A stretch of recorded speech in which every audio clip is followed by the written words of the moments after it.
Kitab 2 Tawarikh. Kemudian Rehabeam pergi ke Sikem, sebab seluruh Israel telah datang ke Sikem untuk menobatkan dia menjadi raja. Segera sesudah hal itu kedengaran kepada Yerobeam bin Nebat. Ia ada di Mesir, sebab ia melarikan diri ke sana dari hadapan Raja Salomo. Maka kembalilah ia dari Mesir. Orang menyuruh memanggil dia. Lalu datanglah Yerobeam dengan seluruh orang Israel dan berkata kepada Rehabeam, "Ayahmu telah memberatkan tanggungan kami. Maka sekarang ringankanlah pekerjaan yang sukar yang dibebankan ayahmu, dan tanggungan yang berat yang dipikulkannya kepada kami, supaya kami menjadi hamba-Mu." Tetapi ia menjawab mereka, "Datanglah kembali kepadaku lusa." Lalu pergilah rakyat itu. Sesudah itu, Rehabeam meminta nasihat dari para tua-tua yang selama hidup Salomo mendampingi Salomo ayahnya. Katanya, "Apakah nasihatmu untuk menjawab rakyat itu?"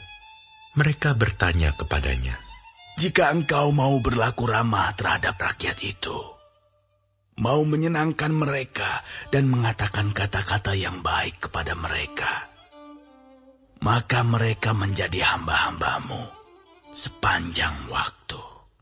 Tetapi ia mengabaikan nasihat yang diberikan para tua-tua itu. Lalu ia meminta nasihat kepada orang-orang muda yang sebaya dengan dia dan yang mendampinginya. Katanya kepada mereka, "Apakah nasihatmu supaya kita dapat menjawab rakyat yang mengatakan kepadaku, 'Ringankanlah tanggungan yang dipikulkan kepada kami oleh ayahmu'?" Lalu orang-orang muda yang sebaya dengan dia itu berkata, "Beginilah harus kau katakan kepada rakyat yang telah berkata kepadamu, 'Ayahmu telah memberatkan tanggungan kami, tetapi engkau ini berilah keringanan pada kami.' Beginilah harus kau katakan kepada mereka, 'Kelingkingku lebih besar daripada pinggang ayahku. Maka sekarang, ayahku telah membebankan kepada kamu tanggungan yang berat, tetapi aku akan menambah tanggungan kamu. Ayahku telah menghajar kamu dengan cambuk, tetapi aku akan menghajar kamu dengan cambuk yang berduri besi."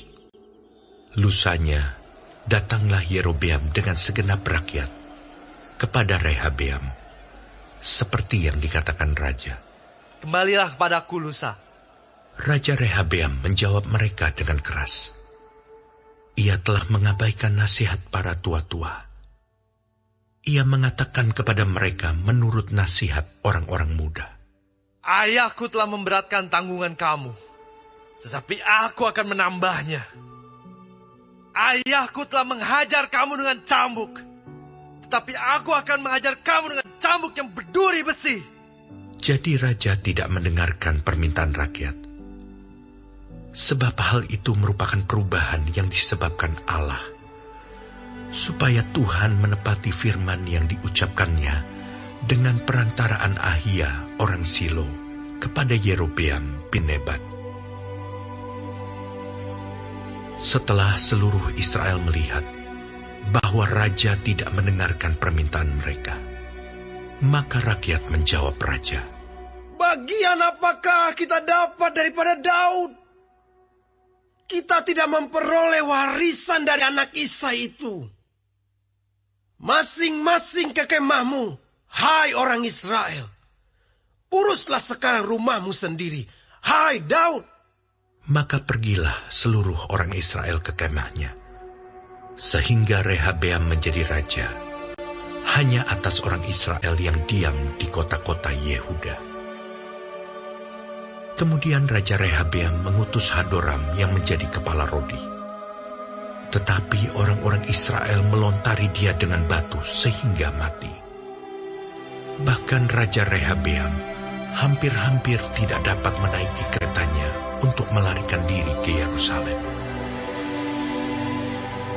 Demikianlah mulanya orang Israel memberontak terhadap keluarga Daud sampai hari ini.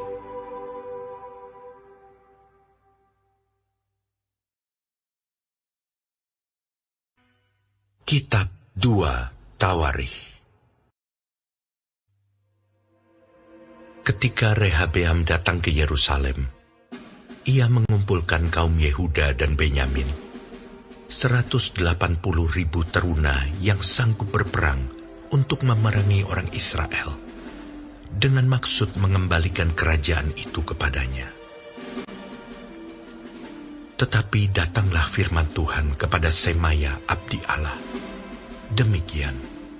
Katakanlah kepada Rehabeam, anak Salomo, Raja Yehuda, dan kepada segenap orang Israel di Yehuda dan di Benyamin, demikian.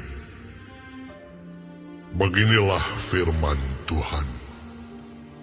Janganlah kamu maju, dan janganlah kamu berperang melawan saudara-saudaramu. Pulanglah masing-masing ke rumahnya, sebab akulah yang menyebabkan hal ini terjadi. Maka mereka mendengarkan firman Tuhan, dan pulang dengan tidak pergi menyerang Yerobeam. Rehabeam diam di Yerusalem, dan memperkuat kota kubu di Yehuda. Ia memperkuat Betlehem, Etam, Tekoa, Bet-zur, Soko, Adulam, Gad, Mares, Zef, Adoraim, Lakis, Azeka, Sora, Ayalon, dan Hebron, yang terletak di Yehuda dan di Benyamin, sebagai kota-kota berkubu. Ia memperkokoh kota-kota kubu itu, dan menempatkan di situ kepala-kepala pasukan, dengan persediaan makanan, minyak, dan anggur. Perisai dan tombak pun disediakan di tiap-tiap kota. Ia membuat kota-kota itu amat kokoh. Demikianlah Yehuda dan Benyamin menjadi daerah kekuasaannya. Para imam dan orang Lewi di seluruh Israel datang menggabungkan diri dengan dia dari daerah-daerah kediaman mereka. Sebab orang Lewi meninggalkan tanah pengembalaan dan milik mereka, lalu pergi ke Yehuda dan Yerusalem. Oleh karena Yerobeam dan anak-anaknya melarang mereka memegang jabatan imam Tuhan, dan mengangkat bagi dirinya imam-imam untuk bukit-bukit pengorbanan, untuk jin-jin, dan untuk anak-anak lembu jantan yang dibuatnya. Dari segenap suku Israel, orang datang ke Yerusalem mengikuti orang-orang Lewi itu, yakni orang-orang yang telah membulatkan hatinya untuk mencari Tuhan Allah Israel. Dan mereka datang untuk mempersembahkan korban kepada Tuhan, Allah nenek moyang mereka. Demikianlah mereka memperkokoh kerajaan Yehuda dan memperkuat pemerintahan Rehabeam bin Salomo selama 3 tahun. Karena selama 3 tahun mereka hidup mengikuti jejak Daud dan Salomo. Rehabeam mengambil Mahalat, anak Yerimot bin Daud, dan Abihail binti Elhiab bin Isai menjadi istrinya, yang melahirkan baginya anak-anak lelaki ini: Yeus, Semaria, dan Zaham.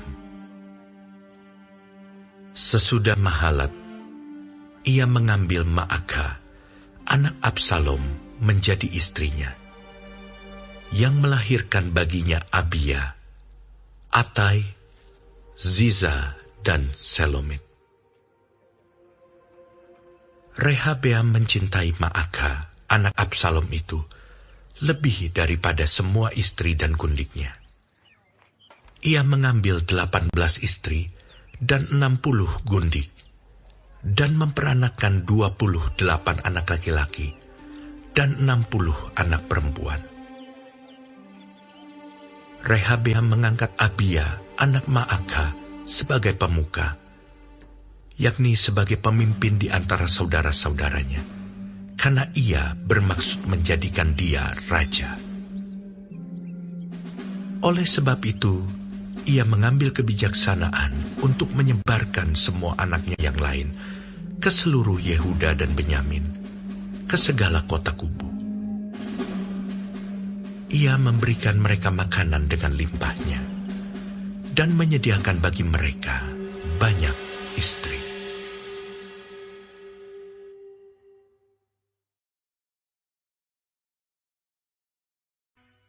Kitab 2 Tawarikh. Rehabeam beserta seluruh Israel meninggalkan hukum Tuhan ketika kerajaannya menjadi kokoh dan kekuasaannya menjadi teguh. Tetapi pada tahun kelima zaman Raja Rehabeam, majulah Sisak, Raja Mesir, menyerang Yerusalem. Karena mereka berubah setia terhadap Tuhan. Dengan 1.200 kereta dan 60.000 orang berkuda, sedang rakyat yang mengikutinya dari Mesir, yakni orang Libya, orang Suki, dan orang Ethiopia, tidak terhitung banyaknya. Ia merebut kota-kota benteng yang di Yehuda, bahkan mendekati Yerusalem. Nabi Semaya datang kepada Rehabeam dan pemimpin-pemimpin Yehuda yang berkumpul di Yerusalem, berhubung dengan ancaman Sisak, dan berkata kepada mereka, "Beginilah firman Tuhan, kamu telah meninggalkan aku. Oleh sebab itu, aku pun meninggalkan kamu juga dalam kuasa Sisak." Maka pemimpin-pemimpin Israel dan raja merendahkan diri dan berkata, Tuhanlah yang benar. Ketika Tuhan melihat bahwa mereka merendahkan diri, datanglah firman Tuhan kepada Semaya, bunyinya, Mereka telah merendahkan diri. Oleh sebab itu, aku tidak akan memusnahkan mereka. Aku segera akan meluputkan mereka. Dan kehangatan murkaku tidak akan dicurahkan atas Yerusalem dengan perantaraan Sisak. Tetapi mereka akan menjadi hamba-hambanya, supaya mereka tahu membedakan antara mengabdi kepadaku dan mengabdi kepada kerajaan-kerajaan duniawi. Maka majulah Sisak, Raja Mesir itu, menyerang Yerusalem. Ia merampas barang-barang perbendaharaan rumah Tuhan, dan barang-barang perbendaharaan rumah raja, semuanya dirampasnya. Ia merampas juga perisai-perisai emas yang dibuat Salomo. Sebagai gantinya, Raja Rehabeam membuat perisai-perisai tembaga, yang dipercayakannya kepada pemimpin-pemimpin bentara yang menjaga pintu istana raja. Setiap kali raja masuk ke rumah Tuhan, bentara-bentara datang membawa masuk perisai-perisai itu. Dan mereka pula yang mengembalikannya ke kamar jaga para bentara. Oleh sebab raja merendahkan diri, surutlah murka Tuhan daripadanya, sehingga ia tidak dimusnahkannya sama sekali. Lagi pula, masih terdapat hal-hal yang baik di Yehuda. Raja Rehabeam menunjukkan dirinya kuat dalam pemerintahannya di Yerusalem. Rehabeam berumur 41 tahun pada waktu ia menjadi raja, dan 17 tahun lamanya ia memerintah di Yerusalem, kota yang dipilih Tuhan dari antara segala suku Israel untuk membuat namanya tinggal di sana. Nama ibunya ialah Naama, seorang perempuan Amon. Ia berbuat yang jahat, karena ia tidak tekun mencari Tuhan. Bukankah riwayat Rehabeam dari awal sampai akhir semuanya tertulis dalam riwayat Semaya nabi itu dan Ido pelihat itu, yang juga memuat daftar silsilah? Antara Rehabeam dan Yerobeam terus-menerus ada perang. Kemudian Rehabeam mendapat perhentian bersama-sama dengan nenek moyangnya, dan ia dikuburkan di kota Daud. Maka Abia, anaknya, menjadi raja menggantikan dia.